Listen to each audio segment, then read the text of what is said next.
all the theatrics. Welcome to the podcast, everyone. I'm Denise Dale, the head agent and the company director of Metal Music Bookings.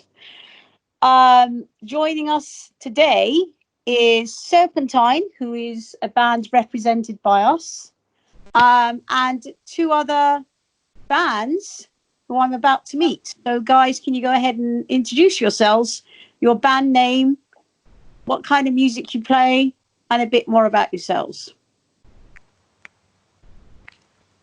Sure. Okay. My name is Sid. I play for a band called as Zignima. We are from Bombay, India. We've been around for like close to 14 years. We have like 2 albums, third one in the mix. And, you know, we're trying to get this done ASAP so that, you know, we can step out and tour Europe again. Okay. So let's hear about your band. Yeah. So my name is William. I'm from a former member from the band called The Reason Dread. Okay. We're based in Dublin. We're quite new. We've been around for nearly 2 years now. We have an EP that was released May last year. We had 10 gigs booked for Europe that was supposed to happen last April, but due to COVID-19, that didn't happen. Right. We signed a deal. We signed a deal with Wormhole Death to release our first album, which is we're hoping if everything keeps the way it is, not locking down, and we're hoping to record the album in December and get the album released by May next year. Okay, and have you toured before? Pardon? Other than this cancelled or rescheduled tour, have you done any touring before? No, touring before. No, not with this band. I did 10 years ago with another band when I was living in Brazil. Oh, so Brazil, okay. Yeah, I'm Brazilian. But with this band, no, we haven't toured before now. Okay, so going back to the band from India, have you toured before? Yes, initially we would represent India for certain cultural exchange festivals. So the first time we stepped out was on a small 4-city tour in Germany. And then we got to play Wacken, then we played Inferno in Norway. And last year we did a 16-city independent tour in Europe. How did that go? Well, it was self-curated. We had a lot of challenges, but we learn from our mistakes. So now I know what not to do when we step out again. Okay, right. So that's interesting. Both of you have totally different background, obviously being from different countries, totally different, experiences, shall I say. One of you's been in a band longer. Maggie will tell you a bit about her band. Maggie, why don't you sort of introduce a bit about Serpentine and how long you've been doing this and everything else, so we can all sort of understand everyone's background, first of all. Sure. Hi, guys. Well, I'm Maggie. I'm founder member of Serpentine. I'm the lead singer. And my band is folk, symphonic, and metal. We started about 10 years ago, but the style of the band was more like folk, medieval. But in 2016, we changed to more heavy. And we started with Metal Music Bookings in 2018. And so that was our first tour with them. They booked us to go with Tarja, and we did, I can't remember, about 25 dates. Yeah? Something like that. So we toured with supporting Tarja all around Europe. And that was very successful for us because we kind of managed to cover our expenses by selling our merchandise, which was really good at the time. So that was our first our first tour. Then we had another tour with Metal Music Bookings, which was with Soulfly, which is also amazing. Yeah. You're from Brazil. You probably know them. Yeah, they're a legendary band from. I think the whole world knows Max Cavalera and Soulfly. In fact, we met him. He has an album, but I don't know if he's heard it or if it's a beer coaster. So. Yeah, He's such a great guy. Yeah, really nice guy. He's amazing. Yeah. And his family as well. So that was great. That was another tour that happened the next year. Then we went again back with Tarja we went to Ukraine. And I can't remember exactly, it was about 8 to 10 dates around Ukraine and one date in Belarus. Again, for us, that was the first time we were going in that direction. And for us, it was a surprise to see how welcome we were, because we were absolutely unknown there. And well, yeah, it was good, really good. And then after that, this year we did another tour. That was unfortunately that was in the middle of the lockdown, so it was half of it was cancelled again in Europe, but that's going to be rescheduled for February next year. So yeah, it's been great. Apart from that, we've had a few local gigs with Metal Music Bookings as well at the Camden on the Whirl, which is a very, very nice venue. Supporting very good bands. One of them was Lagerstein, the others Rhapsody Fire. So yeah, it's been great. Yeah. Apart from that, well, we also have Dan, which is Denise and his son. Dan does help us to design our website. And he also, when we're going on tour, he does the tour posters for us. So yeah, that's great. Yeah. So, fantastic. Guys, Serpentine are a band from England. So when we signed them, they had toured for many years, but it wasn't a sort of international touring spectrum, shall I say. And they hadn't toured with such big names. So my aim for them was to change that. Now, Maggie was quite skeptical in the beginning because she didn't quite believe that we would do such a thing. She just thought, well, okay, they're just an agency. They're promising all this, but does it really work? And it's been over 2 years, right, Maggie? Yeah, over 2 years. We started in beginning of 2018. Yeah.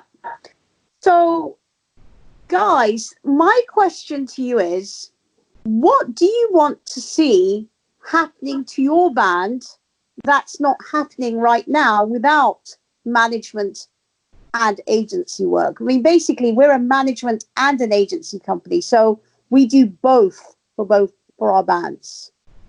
We also do the social media side of things, which Maggie's mentioned.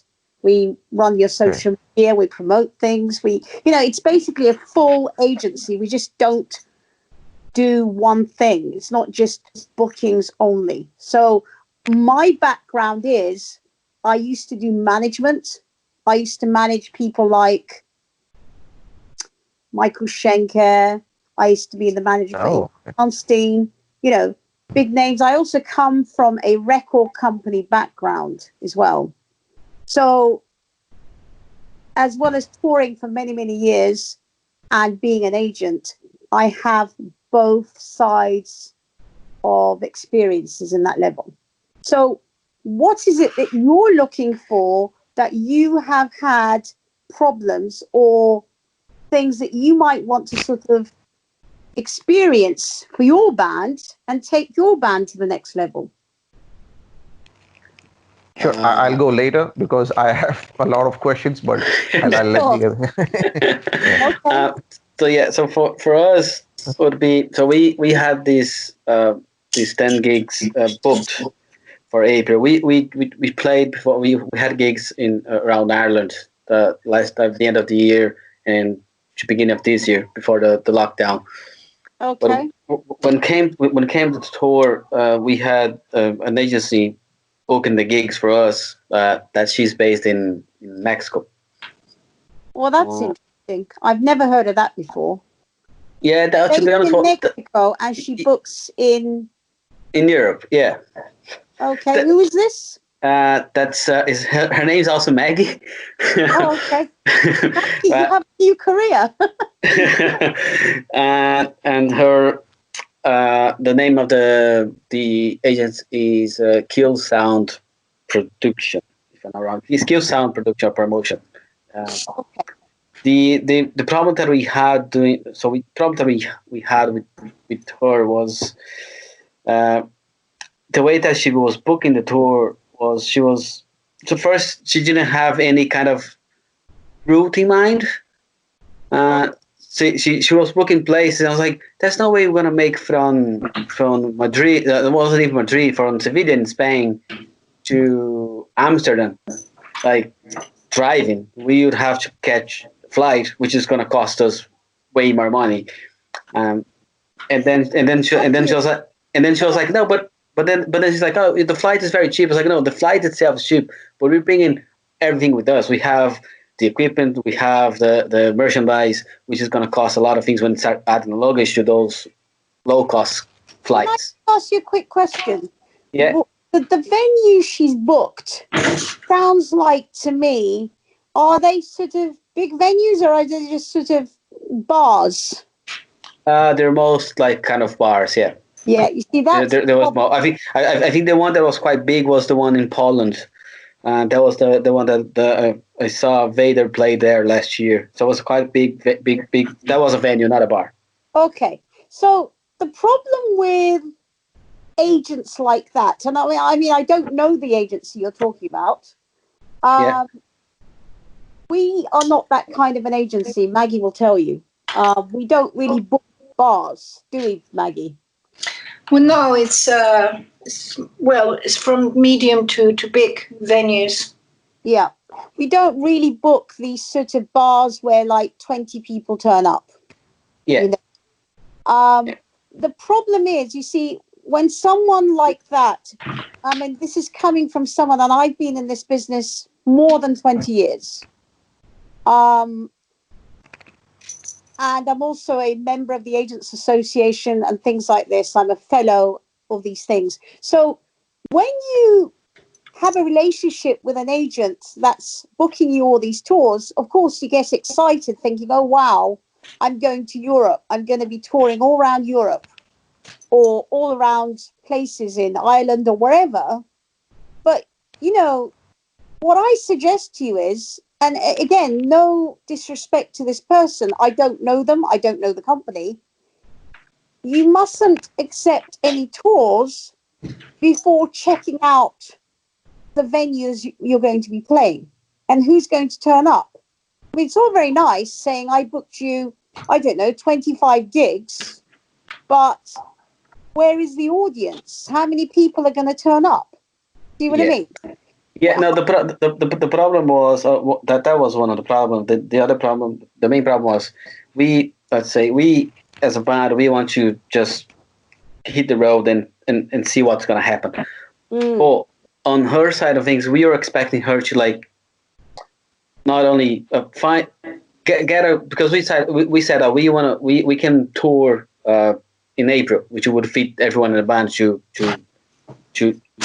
go and play, and then she's fine, cool. So we'll look. So she was looking for places and dates around April, and what ended up happening? So it would be a gig in London. First one would be in London, and then the second would be in Sevilla, which really we would have to take the flight. What, the next day? Yeah, on the next day, yeah, and then on the following day it would be Amsterdam, and I was like, that's not gonna work. I was like, well, I would have to spend money with flights because otherwise we won't be able to make for the gig. Yeah. And then she was like, oh, but the venue in Sevilla, I was like, I don't care what the venue is providing. It doesn't work for me. If the venue gives me enough. If they were to give me enough money for me to cover that cost, that'd be fine. But they're not going to give me that money. So, and it's not guaranteed I'm going to get the money back. Why I'm going to go that hassle? So I end up making a call saying cancel that gig in Sevilla, because that's not going to work. So the 10 days that we end up having was London. There was London, Amsterdam, then Lille in France, and Zurich. Where did you London? London, I can't remember the name of the place, but I can get the name for you if you won't take too long. It sounds like a small bar of some sort. Yeah, it's N8. 88? N8. I couldn't catch that. Say that again. Yeah, N of I don't know N of. I don't know this venue. Do you know this venue, Maggie? I can't understand the name of the venue. Well, how do you spell it? N of what's the N of the B stand for? So any N letters just not coming on my mind. N. N. N. Yeah, the letter N. Yeah. Okay, so N for November. Yeah, N of November and number 8. N8. Yeah. That sounds like a pub. That's a pub. Yeah. Okay. Right. Yeah. So all the except for the gig, except for the one in Poland, every even I think the one that is more well-known bar to have like metal bands in is the Amsterdam, which is the cave. Right. But it would be everything.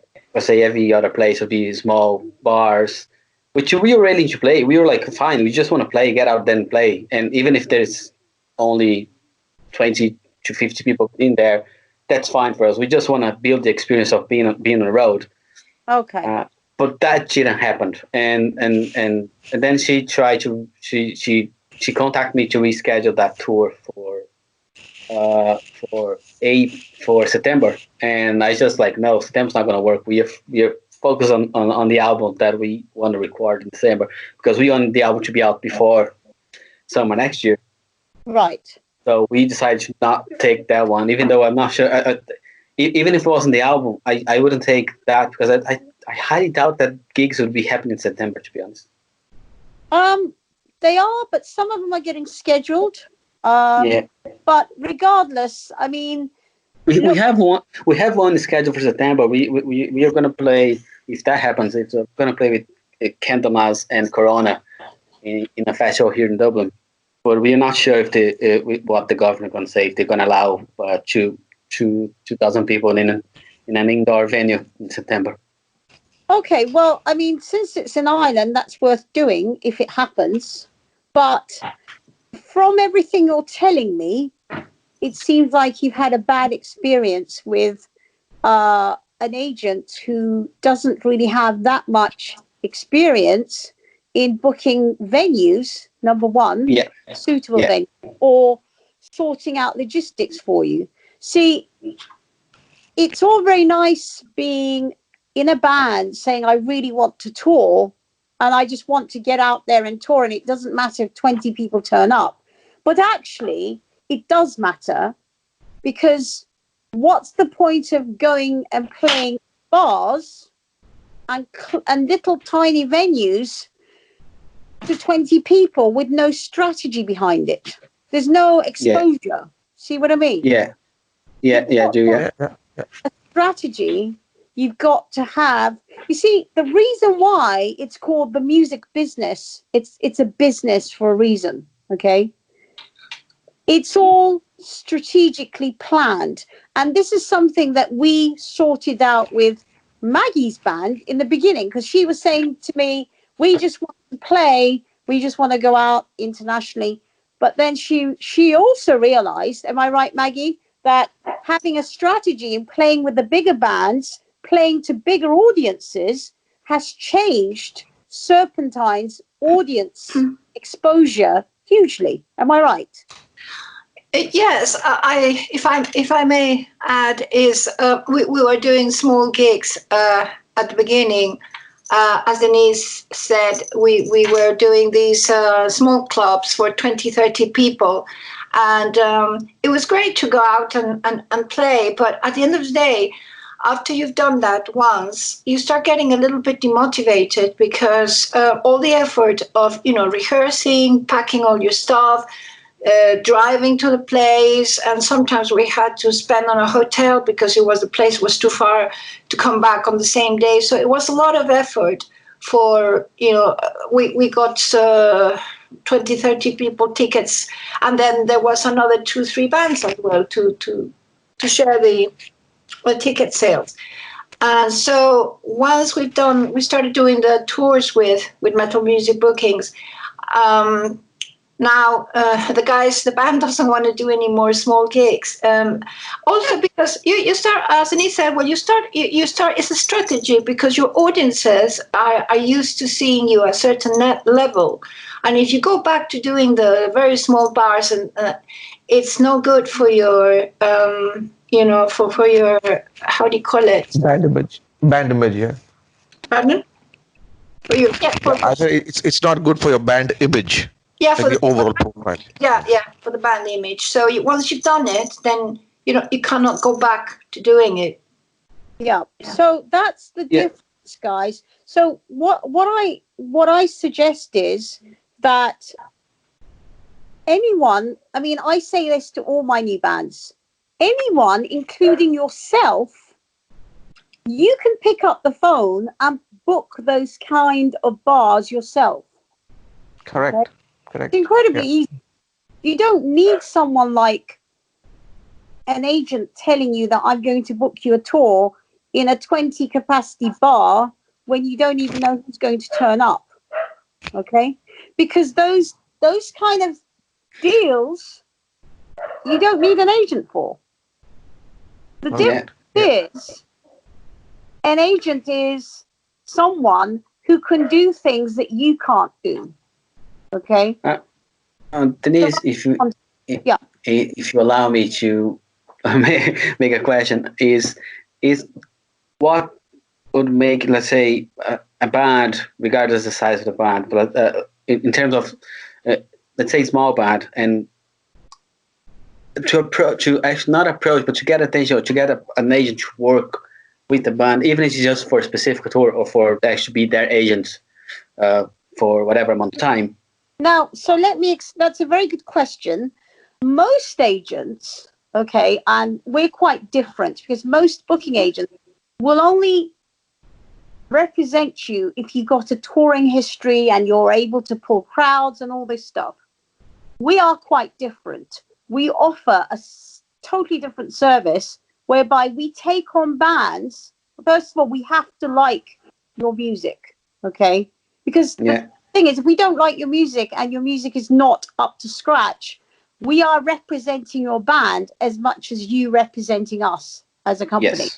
Yes. So for us, we take on bands at your level who have had this experience, and Dan, my assistant, can email you how we work. Okay? What you need to do, he can give you more information. And if you're interested in signing up, then all you have to do is send your music. We will listen to it. He will give you the details of how we work. We work on a retainer basis, and he will explain everything to you. Okay? And in that retainer, I guarantee you gigs. And as you can see, Maggie has been with us for a long time, so she must be happy. We guarantee you gigs, and if we don't get the gigs, which is very unlikely, I do get you the gigs.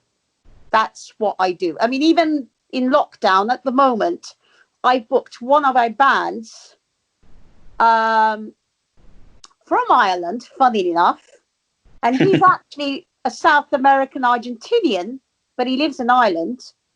I booked them a show with Dream Evil yesterday. Okay. Yeah.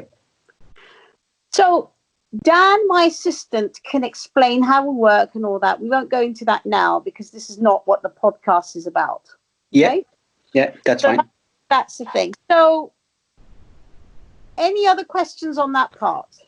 Yes. So can I ask you a few questions after I give a small experience of mine? Yes. Okay, so considering we have been around for close to 14 years here in India, like I can very confidently say that our music is up there. We have headlined most of the gigs here. Like you name the band that have come to India or neighboring countries, like be it Tesseract or Behemoth or Gojira, Testament, we have co-headlined along with them because the festivals and the colleges here in India, they reach out to us asking us to play alongside with them. Right. So yeah, so over here, like, in fact, in 2019, we ended up putting up our own tiny little festival with 6 bands. Okay. And yeah, so when it comes to having a booking history, like, we've always been that DIY band, like, where we do Yeah. everything by ourselves. Yeah. So as you were mentioning about these agents, who barely have any experience in booking a tour, that Mm-hmm. it's a similar experience that we got. So we did approach an agency just to test the waters, if I'm allowed to use that. And They, then I yeah, didn't yeah, catch it. They did what? no, I said I basically approached an agency just to test the waters, like, Oh, if it yeah. actually works. Yeah, Yeah. because we were not too sure if we were in a position to do any sort of a buyout slot because we've received a lot of offers, and Mm-hmm. with a lot of big names, like, uh, so I would not like to name those bands, but considering we are from India, and it's a logistical nightmare for any label or agency to work with us to fly us down all the way to Europe. So it boils down to a situation where we have to manage everything all by ourselves. I think most of these small booking agents who book bars and pubs, their main business is rentals for van and backline. Okay. Well, we And don't do that. That's very interesting. I know. Yeah, so I think where we were lucky is that uh, like, just because we've been around for a while, we have our endorsements in place, and our brands were like kind enough to help us out with the gear, which saved us a huge chunk of money. Mhm. Right. And like, again, like as you explained before, like we are playing like mid-sized bars, and the only big place that we managed to play was Rosenhof and Bastards Club in Germany, and I forget the name of a big venue in Slovenia. So yeah, people, I think Europe is in general very kind, when it comes to buying merchandise. So like we sold about 100 plus t-shirts and throughout the tour, so that actually helps you to stay afloat. Right. But yeah, as per your previous question, like what are we looking at? We are looking at, I think, the right kind of promotion, like, where the audience are supposed to know, okay, this band so and so is they're going to be here playing a show. They have to be able to access our music before we reach there. So some sort of press release or some sort of coverage about our gig, some tiny interviews with local websites or a local blogger who's a little known and popular in the metal circuit, so that it draws a few audiences to for a gig. uh, like, to sum it up, you got to be heard before people show up at the gates, and when they show up they have to be in full enthusiasm. So that is our primary goal, like, we have to reach as many years as possible in every city so that Okay. the tour automatically builds up. Okay. So you're basically at a stage what Serpentine was, wasn't it, Maggie? You were in a similar situation. You were playing gigs in England. Yeah. You're quite known in England. You had so many people turning up. You played so many places in England, Yeah. but you didn't have the international reach. You didn't have the PR. You didn't have the right gigs. So exactly the same scenario what Serpentine was doing. Yeah, we were also organizing our own little mini festivals Yes. in London, and it was a lot of work, as you probably Yeah, know. absolutely. Doing all the publicity and trying to well, we were also like inviting other bands, obviously, to be part of the festival, and some bands would not really do any of the work. So all the work was done by us, and it was. We were doing we were becoming booking agents more than musicians, so we didn't have the time to rehearse, to compose, or it was So as Denise said, we were getting a crowd, local crowd, but we were unknown abroad. Yeah. Mhm. So the strategy for a band like yourself is, again, it's all very nice trying to book. You've captured your own country. That's great. Okay. That's a great start. It's taken you so many years, and you've tried to go abroad with the Yeah, yeah. best efforts you can. But again, you need an agent and a management company that can help you do that. Now, the other thing that we do offer in our service is we do label shopping, and you don't have to sign with any label. We do offer a service whereby we can put you in touch with PR companies where you do your own releases. Okay. Okay. And they are Yeah. big PR companies. Now, Maggie will tell you, I did offer this service to her whereby Chips to PR in America, for instance, we work with him. He's the biggest PR marketing person for bands like Judas Priest. God knows, the list is massive. He's Okay. their personal PR guy. We put you in touch with people like that.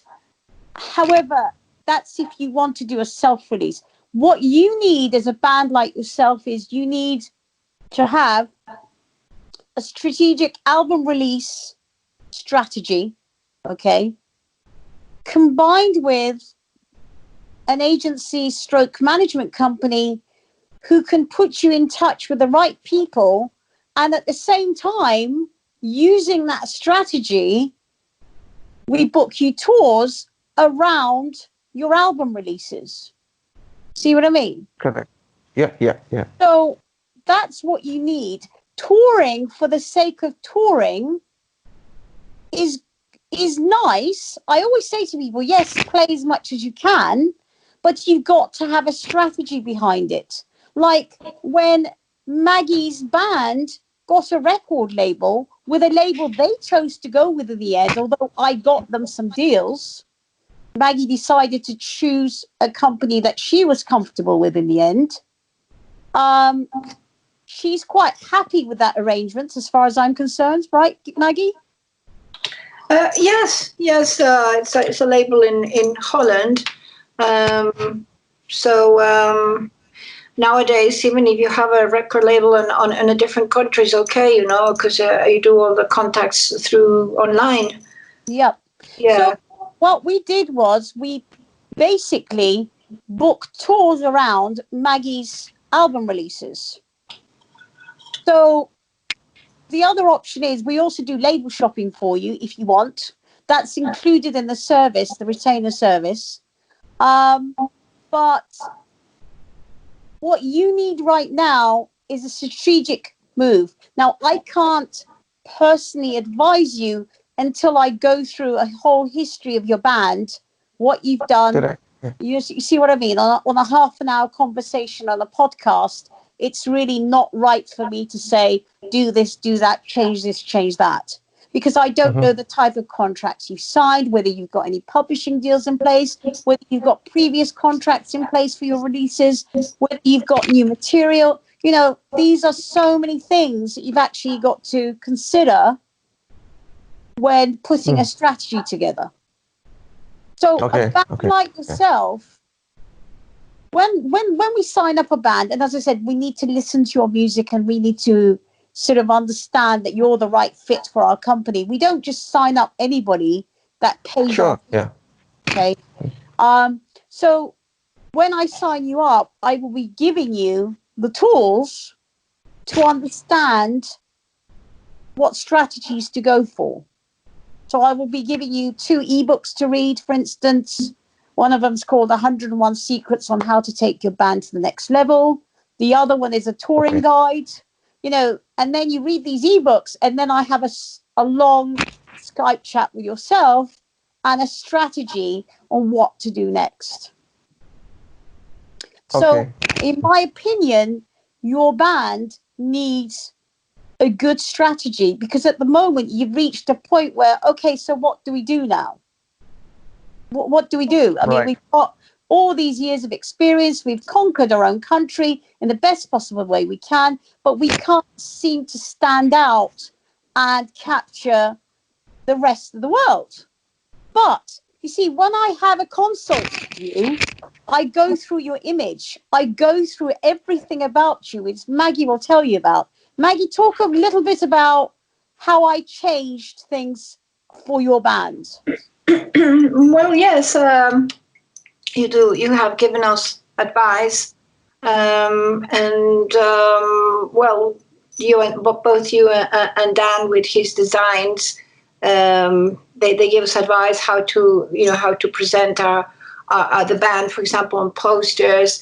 Dan recently has helped us, especially with the website. It's very important because that's your presentation card to the world. So that is very important. You have an impressive website. Yeah, it's great. I mean, we basically give you consultancy in your image, the way your pictures look. I mean, I had to give a concept idea to Maggie's band to make them stand out from the rest of the bands they were competing against. Okay. Now, that's not just about, oh, yes, you have band pictures and you have a logo and that's enough. No, I actually go through everything you have and I tell you, change this, change that. See what I mean? So it's a very in-depth kind of, it's a tailored service that we do. So in your case, you need a company to help you. Now, you can try and do it yourself, as you've been trying to do, but you're going to run into this problem where, okay, so let's try and play some tours abroad. How do we release the album? Where do we go to the PR company? Are they going to accept us? Is it going to cost a lot? And you live so far away. I mean, I give you an example. I have another band. They are from Botswana. It may sound strange to you, but Botswana, and they're called Skinflint. They have been with me for 3 years. And they were covered by the BBC because their music, obviously they play heavy metal music, and they're from Botswana. It's a very strange combination. And I've managed to book them on many, many tours, and we also sign them to our label. We have that service as well. We've got our own record label. Again, I don't sign with my label or anything like that. We don't, you know what I mean? We don't push that onto anyone. We just suggest it. And so they're with our label. They're from Botswana, and they have toured America. They've toured Europe. They've toured Scandinavia. And they're all the way from Botswana. And I can put you in touch with them, and they can tell you their experience as well. And I have them traveling all the way from Botswana with no problems. Everything is scheduled. We don't sit there and book you tours that you can't even get to, you know. So in terms of the strategy, the concept, the image, the branding of your band is incredibly important. It has to be so up to date. It has to be in line for today's audiences. You have to remember, we live in a very fast-moving industry, fast-moving world. Everything is fast. Everything is quick. Everyone wants to see something quickly. They get distracted quickly. Everyone's really bored quickly. See what I mean? Because there's so many options. There's so much competition out there. You need to be above the game. And the biggest bands in the world, any band you can name me, have amazing concept, image, and strategy behind their success. That's what makes them famous. It's not just the music. See what I mean? It's the team behind them. It's the way they go about it. So is that clear enough for you? Yeah, absolutely clear. Okay. So do we have any other further questions? I mean, I can't be specific to your band until I look into your band in a more detailed way. Sure. Yeah. Yeah. Any other sort of general questions or experiences that you'd like to discuss? Yeah. Okay. Not I had a very silly question, but Yes. it's see, as a guitar player, like I've been signed with Lady as my brand. I've been using Laney amplifiers since 2014, and Mm-hmm. they have been very kind to me, and they've supported me with amplifiers wherever I go and play shows. Yep. So while we are looking at tours, for example, like we are fortunate enough, we get to work with you in the future, uh, and as the band starts getting noticed, uh, the brands start taking the individual artist a lot more seriously. Say, for Mm-hmm. example, I'm sure you must have heard of this guitar player Matthias Eklund from Sweden, Mm-hmm. Yes, of from course. Freak Kitchen. Yes, yeah, he's my guru, and we've I've been to Sweden. We've got him down to India to do a camp. So he travels very often with his band, and mainly for his brand representation. So, uh, are there any chances, like in case in the future, if we have like a pack tour, like do uh, do we manage to squeeze out time, or do we have breathing space in between, where we can do clinics or workshops in order to promote uh, the brand and uh, the gig? Because the way I see it, the way I work here in India, like having a small workshop or a clinic where you have like 20 handful people coming, and then you promote the gig next day, it turns out to be a lot more better because it's more organic along with the digital promotion. So does that kind of relation exist with your agency? Like, do Yes. you all also introduce Yeah. musicians to brands? Well, what we do is we can approach brands and guitar companies and things for you. Yes, we do that. Okay, fantastic. That's Yeah. the management side of things. But I mean, the clever thing to do is rather than trying to, arrange a clinic when you haven't even been to Europe on a big scale with a big band, you would Right. actually one tour first with a big band, get your name known, and then sort of on the next tour, since you're known, then you can sort of arrange those kind of clinics things Yep. Yep. Totally makes sense. rather Yeah. than doing it on a first. Initially. Yeah. Yeah. I Yeah. agree. Yeah. I hope that answers your question. Absolutely. Yeah. Okay. Next question.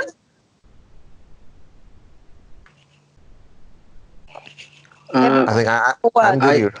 yeah I you mentioned the case of the in case of the band doesn't have label.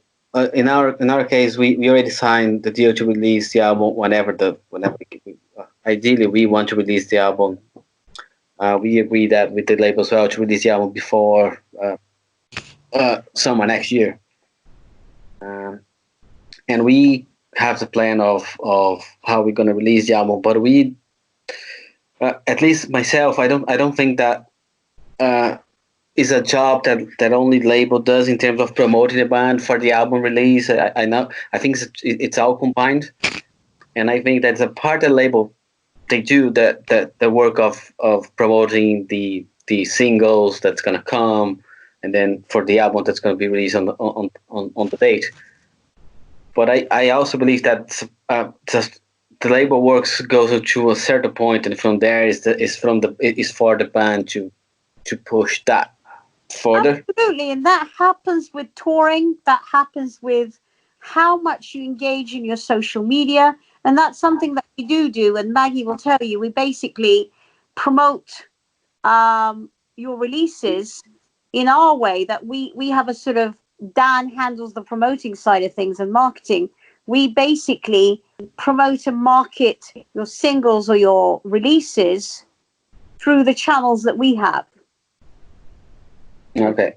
And these are like online channels and things like that. Right, Maggie? You've had experience with Dan helping you on that. Yes, he's got his own contacts. So yeah. That's right. What you need to do is, like, when you go on a tour, that happens organically anyway. I mean, suddenly, you know, when you go on a big tour, like with a big band, like, for example, when we book Serpentine on tour with Soulfly, for instance, they're suddenly playing in front of thousands and thousands of people. All the journalists are there. They get huge coverage on those shows. So what you do is we use those coverages and promote it to people that haven't seen those shows or those reviews as well. Yeah, that's a point. When you go when you go supporting a big band, they usually get all the photographers and magazines, and so they usually write about the support band, and so you get all the benefit of that exposure. Yeah, I mean, Maggie, I know maybe 10 or 15 emails from you sending out all the exposures you have for Dan to post around everywhere. Yeah, well, you can look at our website. That's all the photos and reviews that we have had.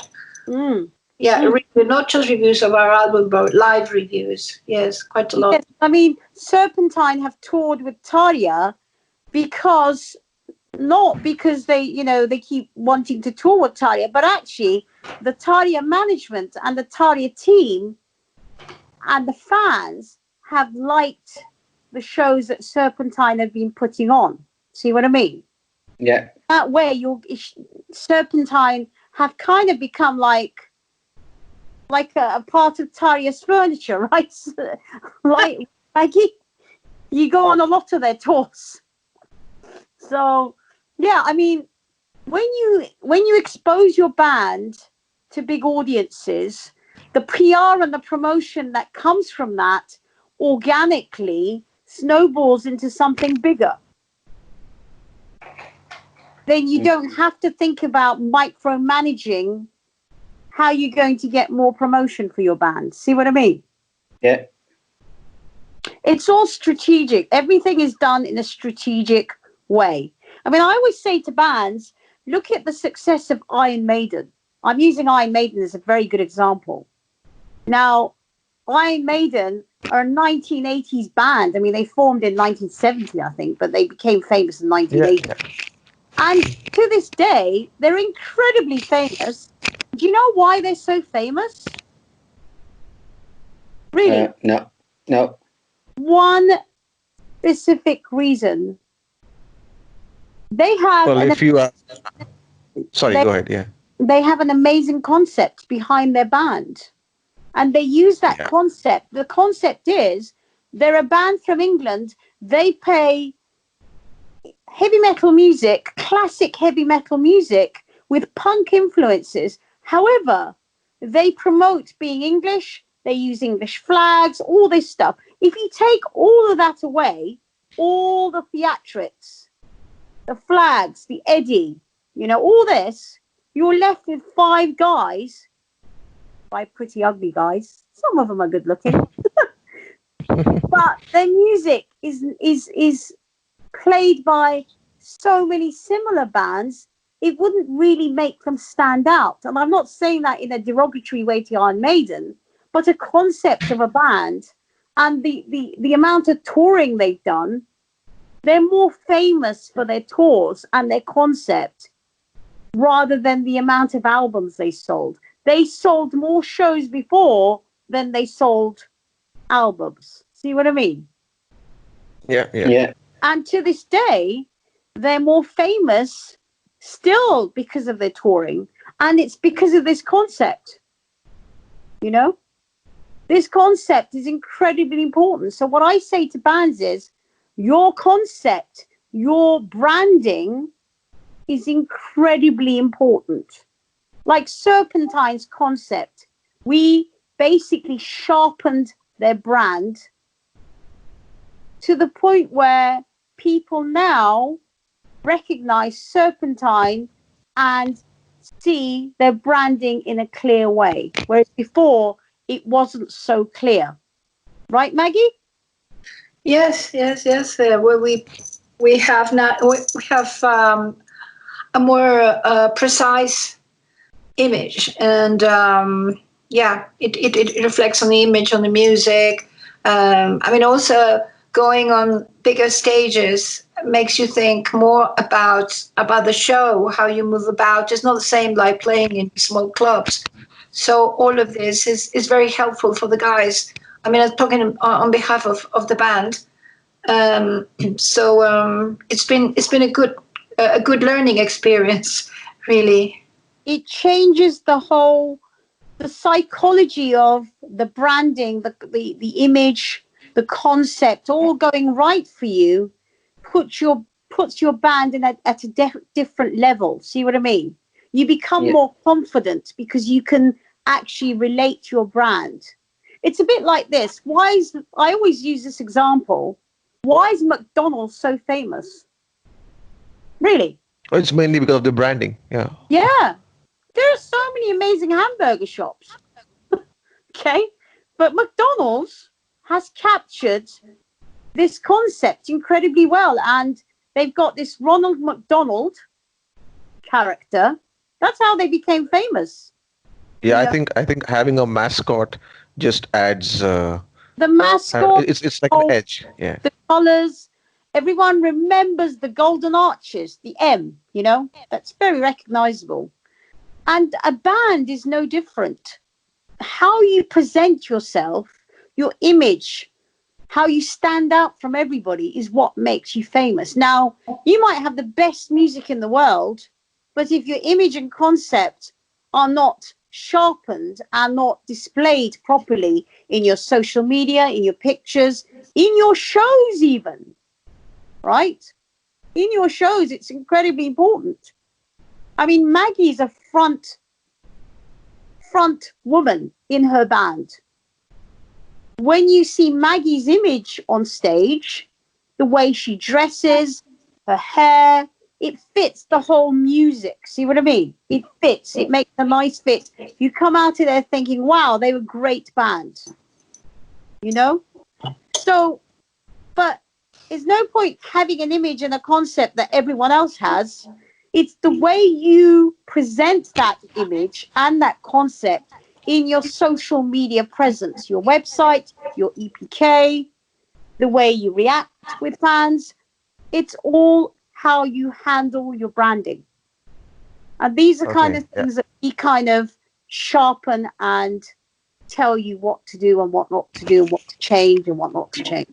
I mean, some bands, they come to me, they offer to be on our books and all this stuff. Yes, they're throwing money at us, but I don't sign them up because they don't have the right attitude in terms of taking my advice. And they say to me, oh, we've been doing this for 14 years. Why should we change anything? Why should we change what you're telling us? Well, my answer is, well, you've been doing it 14 years, but I haven't heard of you. See what I mean? The point is, if I don't know your band and I'm an agent, that should be a sign that you need to do something. See what I mean? You need to change something. Yeah. So that's what's important. Yeah. Go ahead. Yeah, I had one last question. It just popped up, while discussing all of this. As you mentioned, I completely agree. Iron Maiden has a fantastic concept. If you look at any of their album, Eddie takes that place. If it's Seven Son of a Seven Son, he becomes an Egyptian Sphinx. Yeah. Or if it's some other album, he represents the concept, Eddie. But then when I look at the early 2000s, and early 2000s, where bands like Gojira and Meshuggah, they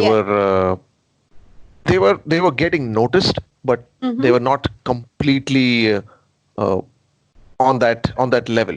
But Yeah. now when I look at them, like 2008 is when they came to India, and I saw them in LA, and I've seen them in a few places.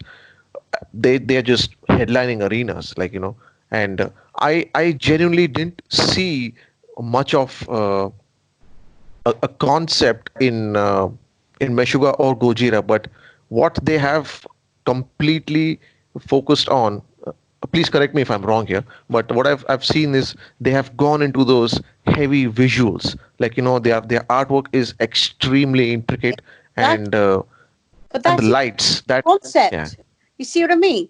The theatrics that you see at a yeah show, you're telling me, the video visuals, the album artwork, here, all of this, yes, they have done something. They have moved with the times. Remember, I said earlier on in the yeah conversation, yeah yeah you have correct to yeah move with the times. That is what they've done. They haven't stuck themselves, in the 1990s, 2000s, and just stayed there. It's very important. Yeah. yeah absolutely. So, any other questions, everyone? Maggie, you can No, ask a question Yeah. too, of course. Pardon? You can ask a question too, of course, Maggie, if you want. Well, I don't know. Do you have a record label? You guys? Me, no, we have been independent for I don't know, for 13 to 14 years. It's it's difficult for India to have any labels for metal bands because Bollywood is so big. Even metal musicians give up and start playing Bollywood music to Yeah. earn That's their bread and butter. Yeah. Oh, yeah, we signed a deal with one release for the first album with a label, Italian label called Wormhole Death. Wormhole. I think I've Yeah, heard of it. Where is it based? they're based in Italy. Oh, yeah. I think they're good, aren't they? I think they are. I've been. It's been a while. I would say it's been a couple of months. A month, I'd say, since I spoke to Carlo, which is the owner. But yeah, I'd say they are. I think I've been following them on their social media. And if I may ask, what have they done for you? So what happened? So how the deal happened? Let's say was we had the tour and the tour was getting exposed to everyone in Europe. Let's say lots of people, and so he saw the tour and he looked up the band and he was like, okay, I like the song. So he made us saying that he liked the song. He wants to see if we work on a deal. I do remember because he mailed us when I was on my holidays in December in Brazil. So when I got back in January, we scheduled a call so we can talk. So he could walk me through what was his idea, and I was gonna walk through what was our ideas for the band. So that kind of like match up. We want to have, for instance, when we did the single, we record, but we kind of like wanted to have even just small producers to work with us, just to have an outside opinion on our songs, to try something different to make then test, see which one would sound better. And his idea was, okay, we can work on that. He's not gonna give us. We're gonna be in the studio for a month to record the album, paying half of the price of the studio. Yeah. So we're gonna record in Italy as well, and he's gonna help producing the album.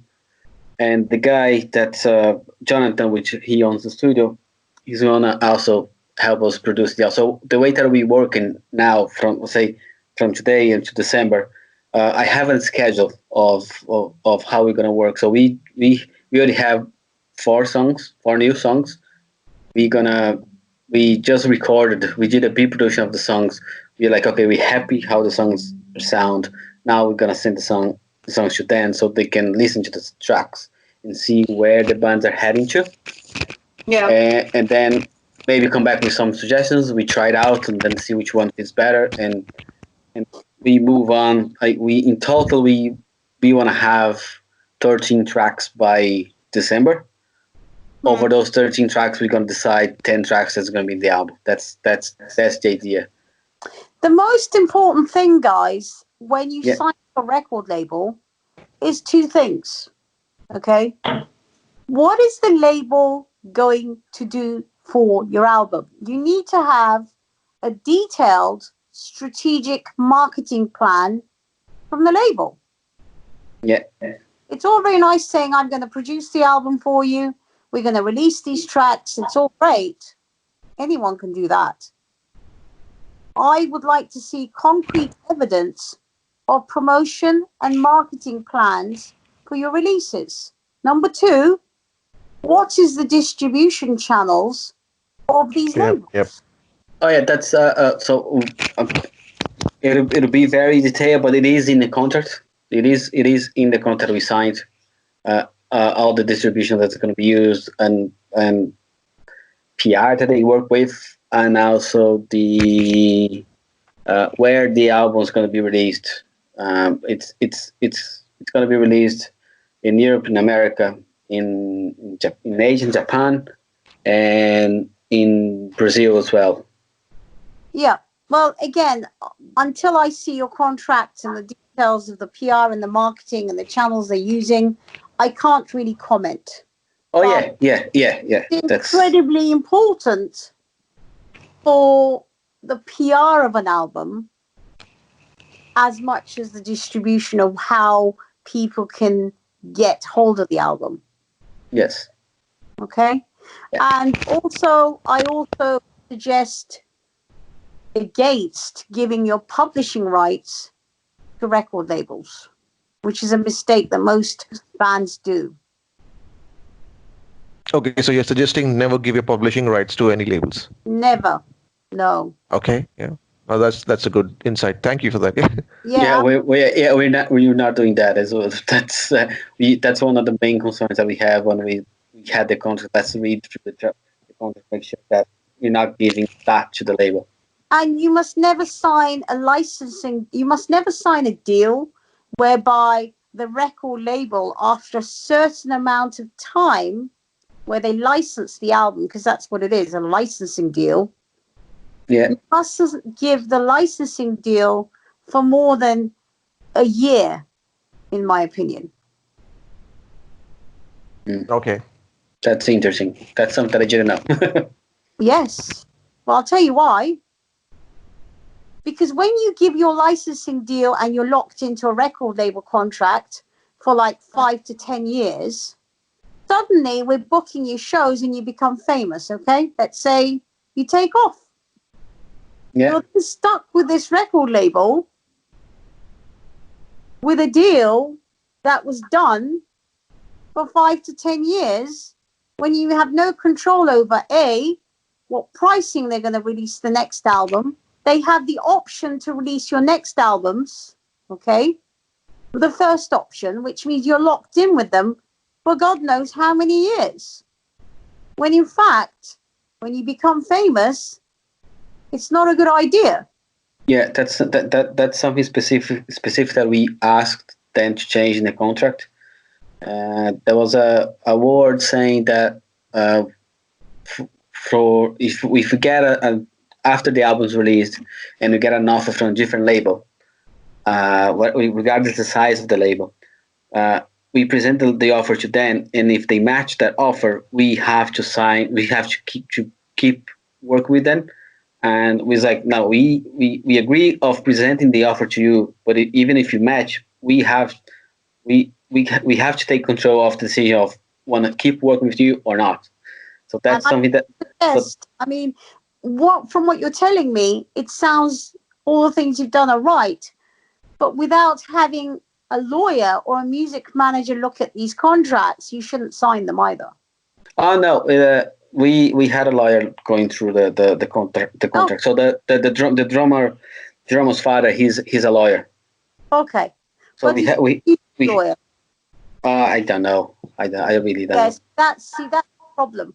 When We had two lawyers. One works on Facebook that she used to deal with Universal Music, the label deals. Okay. and she pointed out a few things on the contract that she was like, oh, this has to be in the contract, or this is. She was pointing out that there's a few things that you cannot leave that open because it is a broad to kind of, it'll be like to understanding rather than being like reading down what it is. Yeah. So she pointed that out to us, and then the Thomas Fathers, he also helped us understand a few terms. Okay. So, but yeah, we definitely had people looking up the contract to see if you were getting scammed, let's say, kind of thing. Yeah, but as I always say to everyone, that's a good idea. Never sign deals more than a year. I still say that. Yeah. This day. Because we work in life where we live in a life where everything moves so fast. I mean, look, this year we have coronavirus. I mean, you might say, what's that got to do with anything? Well, actually, if you're signed to a record deal, half of the year is gone. Yeah. Half of the year is gone. And if you sign to them for more than a year, then you're stuck with them, really. I mean, never sign contracts where you are with a label for more than a year. You must always have the first option to decide whether you can take other offers. And you must never give your rights to a label. You must never give your publishing to a label. Ever. That's like the worst thing you can do. And you must never give your merchandising to a label either. Oh, yeah. That's also Yeah, that was going to be my next question. Like, especially when you're on tour, what happens if we run out of merchandise? Like, who helps us to get them printed while we're on the road? Because obviously that is one thing bands refrain from giving it to the label. Okay. So never give your merchandising to a label. What you do is, in our company, what we do is we put you in touch with T-shirt printing companies. Okay. They print the T-shirts for you in England or wherever you are. Okay. Wherever you want it. And the shipment of those T-shirts goes to the first venue. Okay. Okay. So, and then on tour, you either can get, we can arrange for one of the promoters' crew to sell your T-shirts each night for a small fee. Okay. And you can take your T-shirts round yourself when you're going from country to country, because you won't be really flying from country to country. If you do fly, we drive. Yeah, you drive, you take it with you. Yeah. Maggie can explain this side because she's been doing this. Yeah, on our case, when we are driving, yes, we bring someone with us who does the merch, mainly because usually we find that there is one guy, for example, when we've been with Taya, there's one guy working for her, but it gets just so busy. All the crowds are just queuing for the Taya stuff, and if anybody wants something of ours, then he hasn't got enough hands to deal with it. So that's why we tend to bring someone with us. Unfortunately, when we're flying, bringing someone with us would cost another ticket and accommodation and all that kind of thing. So there have been times when we have had to ask the person doing the merch for the other band to help us with that. But the other thing we do is that while we are usually we do the sound check and then the doors open. So one of us is at the merch stall and dealing with it. Then during our performance, that's when we ask the other guy or girl, whoever's there, to help us with our merch. And once we clear our stuff out of the stage, one of us, sometimes it's me because I don't have to carry any big instruments except for my microphone. I just run to the merch, and then from then we take over, and we usually stay until the end of the other performances, because what happens is that a lot of people that are at the front, they don't want to move, they don't want to lose their, their spaces. So it's usually at the end of all the when the main act has finished, when everyone is coming out, that we sell the most merch then. So yeah. Have you get to meet all the fans? Sorry? You've been meeting a lot of fans when you're signing merchandise as well. Oh yes, the fans are absolutely delighted to see us there, because sometimes the big, the big acts, like for example Taya, she never goes out to sign anything. Well, it's understandable because she's tired and she's a big act. When we were touring with Tarja and Stratovarius, none of them were coming out. So sometimes it was us who were getting all the attention from all the fans, because at least they could take a picture with one of the acts that they had seen that night on stage. So especially when we went to Ukraine, I remember there was a huge queue of people wanting to take photos with us, and we were just like, oh, wow. Can't believe it. There was like we spent about an hour taking pictures with everyone. But that's what they like. They like to take something away with them, or a photo, a signed. Even if they sometimes they don't have the money to buy a CD, they'd like you to sign. I don't know, a card. Sometimes there was one guy who wanted us to sign on his chest. So yeah.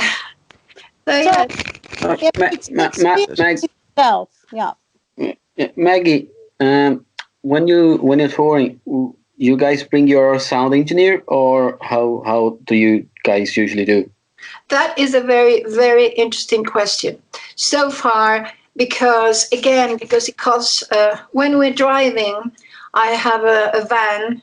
It's 5 of us in the band, and with the merch guy, that's 6. So I cannot take any more people, and that's been the problem. We usually use the sound engineer of each venue. Most venues they do it for free, and that's also the sound and the light guy. They're both together, and occasionally, like places like in Switzerland, they ask us to give them about 150 euros for the service.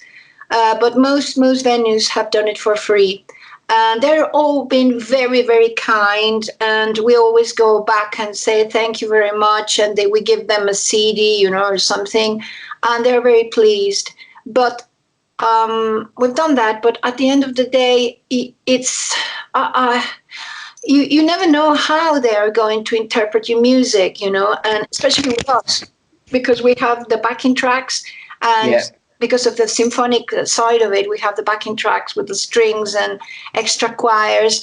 So sometimes they forget about that, or otherwise sometimes they put it up too high, and so it's unbalanced. And however well they want to do it, at the end of the day, we just feel this tension, like, wow, how is it gonna sound, And when you're on stage, sometimes you don't know how it's sounding outside to the audience, because the monitors you have on stage are not exactly the same, and so it has been a problem so far. And thanks for asking the question, because that's one of the resolutions that I have made, is in the future we have to make an effort. We want to bring our own sound guy. Yeah, because that's what we were going to do that for the 10 days that we're going to play. We're going to bring a guy that he's based in the UK. He's based in London. He's a friend of the drummer. He was going to drive the van as well. Oh, great! Yeah. But that's something that is very important, at least to me. That's how the band's going to sound live for the crowd that's going to be there. Yeah, it is very important. It's hard to guarantee, as you just said, it's hard to guarantee how the local sound engineer would work, and sometimes, as you said, they might put the samples and the sound effects too loud or maybe too low. and sometimes you just don't forget to play. Yes. So it is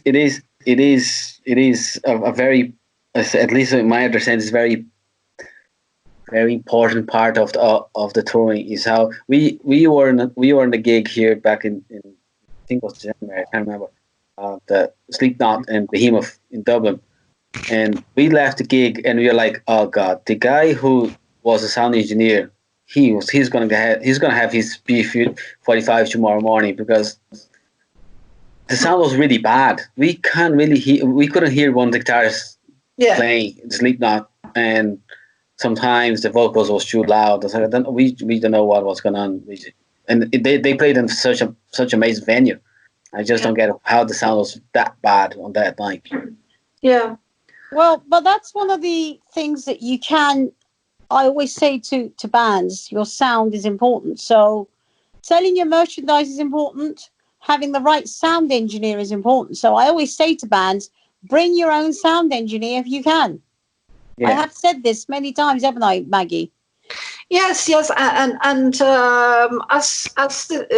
you mentioned, one of you mentioned, it's so important that they can do also other jobs like driving the van and perhaps helping out with the merch when you finish your set. So yeah, great. Multitasking is important. So, guys, we have been talking for over an hour. Yeah. Podcast was going to be for half an hour. Okay. I think we will end this podcast this evening. But Yeah. Sure. if you want more information about our company and how we work, send your music to Dan, and he will give you more information. It was a pleasure talking to you all, and thank Likewise. you for joining the conversation today. I really appreciate it. And No. best of luck to your bands, and hope to work with you in the future. Cool. Thanks. Sure. Thank Thanks, you. Denise. Thank you. Thanks, Maggie, for all the insights, and also the sharing the experience of being on the road as well. Yeah, good luck, guys. Yeah. Good luck, everyone. you. Have a great night. Yeah. Thanks. You too. Bye. Bye-bye. Bye. Bye. Bye. Bye, Maggie. Bye, Denise. Bye.